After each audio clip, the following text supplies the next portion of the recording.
কাঁচা আম আর কাঁচা লঙ্কা, আদা, রসুন দিয়ে একটা লবঙ্গের যাতে আমরা খেতে ওইভাবে একটা আচার বানাবো। তোমরাও দেখতে থাকো। এই আমকে প্রথমে আমি কি করি, গোটা আম ধুয়ে নিয়েছিলাম, 4টার মতো আম ছিল, সব ধুয়ে নিয়েছি আর এইভাবে সব কেটে নিয়েছি একদম ছোট টুকরা করে। আমটা গোটা থাকা অবস্থায় একদম শুকনো করে নিয়েছি, একটুকু জল যাতে থাকে না ওইভাবে তোমরাও শুকনো করে নিবে।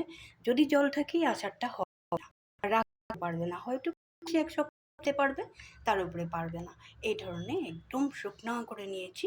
তারপরে এই আমি আটিগুলো সরিয়ে দিয়েছি, তোমাদেরকে দেখাবার জন্য একটু বাকি রেখে দিয়েছিলাম। এইভাবে আটি আমি ফেলে দিয়েছি, তাহলে খুবই সুবিধা হয়।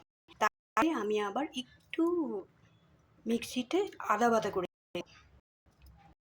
তোমাদের যদি চপ করে নিতে পারো, এরকম ছোট টুকরা করে নিয়েছি। আর একটু বাকি আছে, এইটুকু কেটে নিলাম। ছোট টুকরা করে নিলে মিক্সিতে দিয়ে দিলে খুব সহজেই হয়ে যাবে।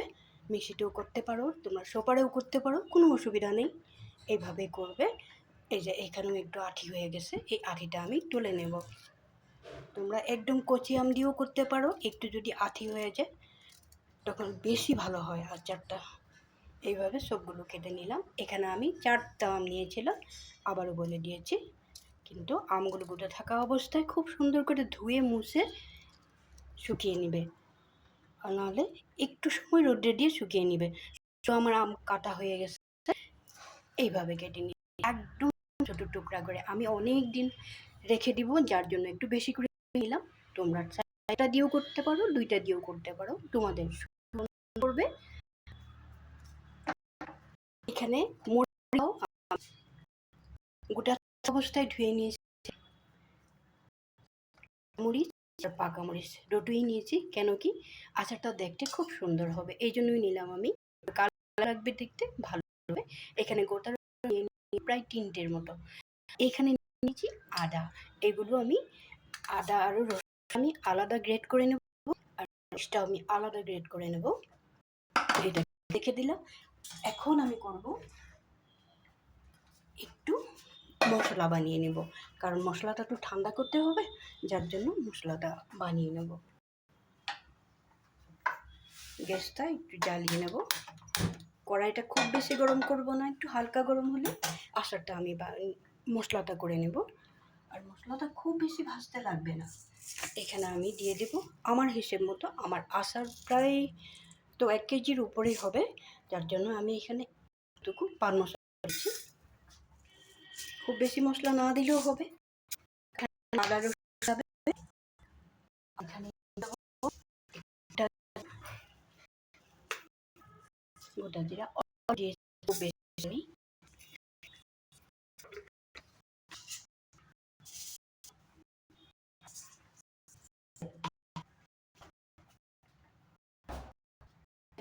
আরেকটা জিনিস,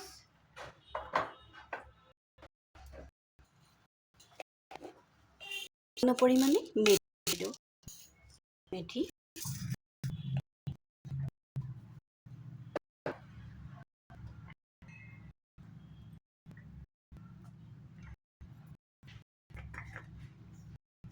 আমার একটু কালো জিরা।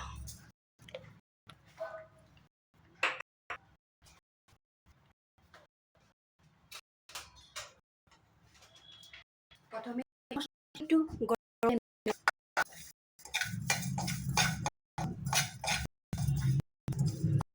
কম পরিমাণে নিয়েছি,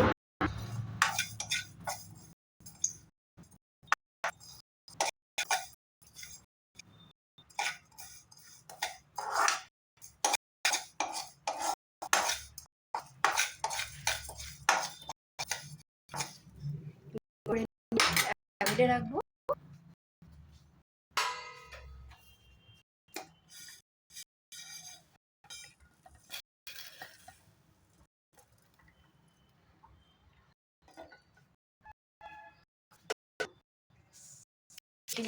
আমি সাদা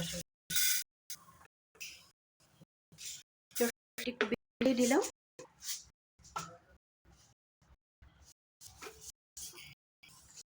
একটু দিয়ে দেবো কালো সরষা,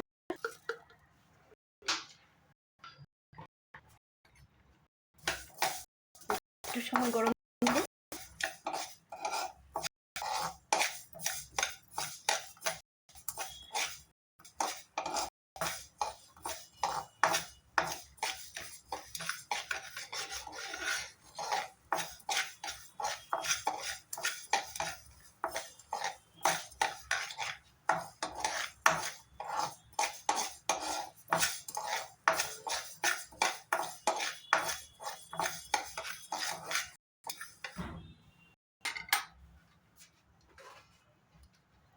সরষাগুলো বেশি ভাজলে তিতা হয়ে যাবে, যার জন্য আমি বেশি একটু ভাজলাম না। এখন নামিয়ে রেখে দিলাম। এটাও ঠান্ডা করে আমি গুঁড়া করে নেব। গুঁড়া মানে একদম গুঁড়া করব না, আধা আধা করে নেব।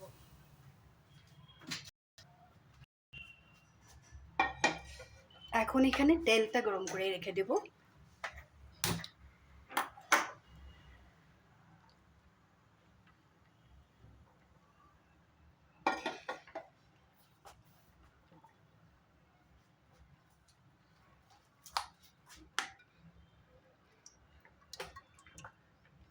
এই আচারটা আমি সরষের তেল দিয়েই করব।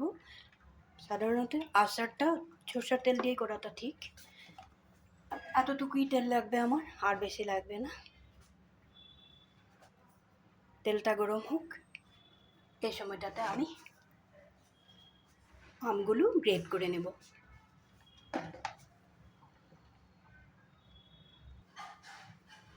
তেলটাও গরম হয়ে গেছে, এখানে আমি দিয়ে দেব আদা রসুন কাঁচা লঙ্কাটা।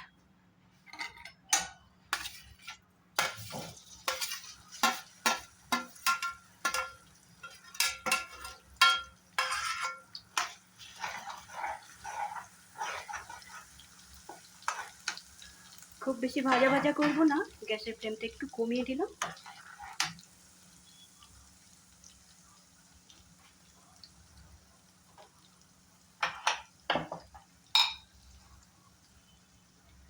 এখানে দিয়ে দেব হিসাব মতো লবণ। কাঁচা তো একটু লবণটা বেশিই লাগবে।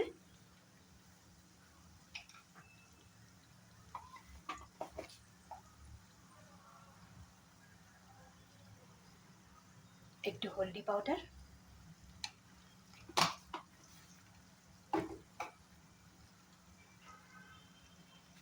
এই সময়টাতে আমি দিয়ে দেব মশলাগুলো।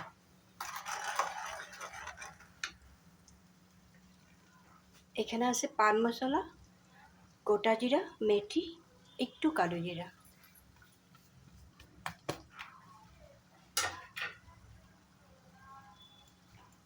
এখানে যে কালো সরষা আর সাদা সরষা যে ভেজে নিয়েছিলাম, এটাও এখানে দিয়ে দেব। এটাকেও একটু গুঁড়া করে নিলাম, এটাও দিয়ে দেব। এখন সবগুলো জিনিস ভালো করে মিলিয়ে নেব। এই সময়টাতে কিন্তু গ্যাসের ফ্লেমটাকে একবারে কম রাখতে লাগবে।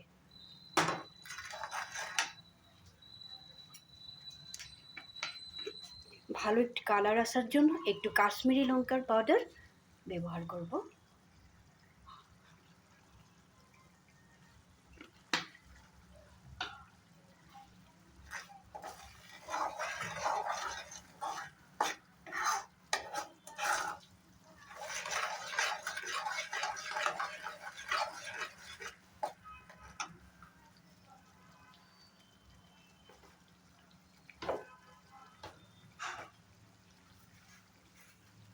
এখানে একটা জিনিস দিতে ভুলবে না, একটু হিং, সামান্য পরিমাণে একটু হিং দিয়ে দিলাম।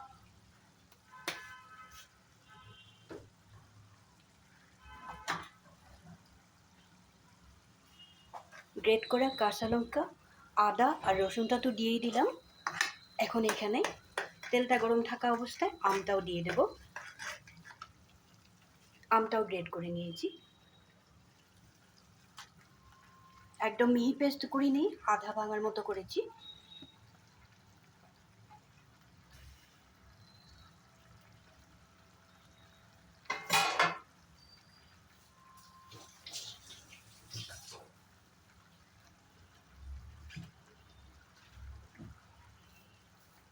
এখন এখানে টেস্টের জন্য সামান্য পরিমাণে চিনি দিয়ে দিব, একদমই কম পরিমাণে।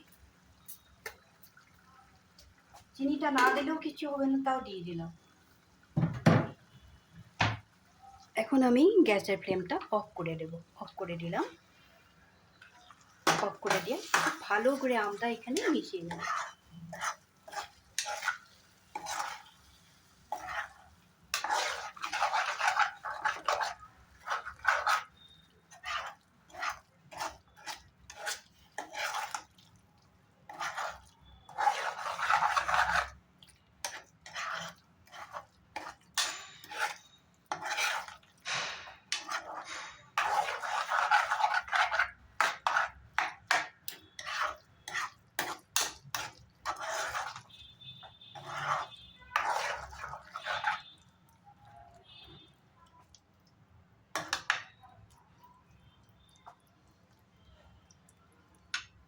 আচারটা প্রায় আমার রেডি হয়ে গেছে। এখানে আমি এখন ইসে দিয়ে দেবো, কড়াই থেকে অন্য থালে ঢেলে রাখবো। যখন ঠান্ডা হয়ে যাবে তখন একটা কাঁচের বয়ামে আমি ভরে রাখবো। আর এটা খুব বেশি ভালো থাকার জন্য এখানে একটু ভিনেগার ব্যবহার করতেই লাগবে।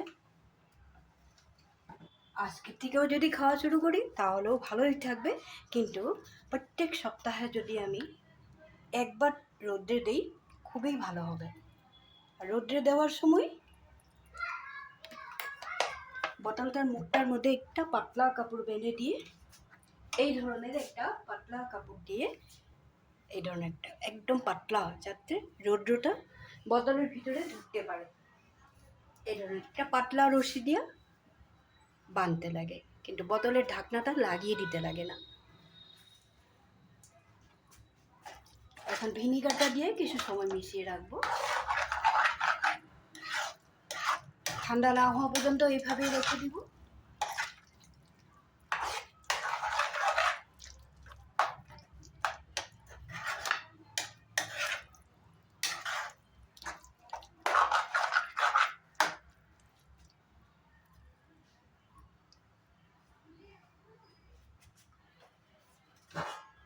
এখন শুকনো একটা থালায় ঢেকে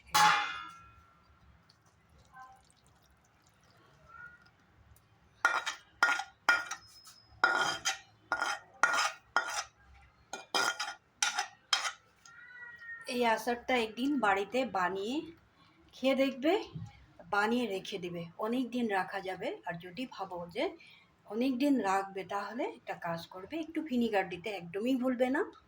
আর যেভাবে আমি দেখিয়ে দিয়েছি এইভাবেই করবে। আর ঠান্ডা হয়ে গেলে কাঁচের বয়ামে রাখবে,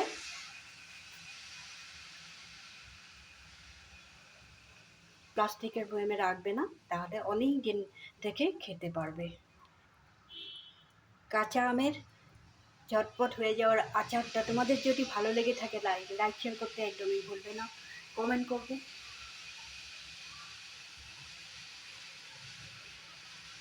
আগে বানিয়ে খেয়ে দেখবে, খুব বেশি টেস্টি হয়। এখন একটা বোতলে ভরে রেখে দিলেই হয়ে গেল। আমি যেভাবেই বলেছি ওইভাবে তোমরাও করে একদিন খেয়ে দেখবে।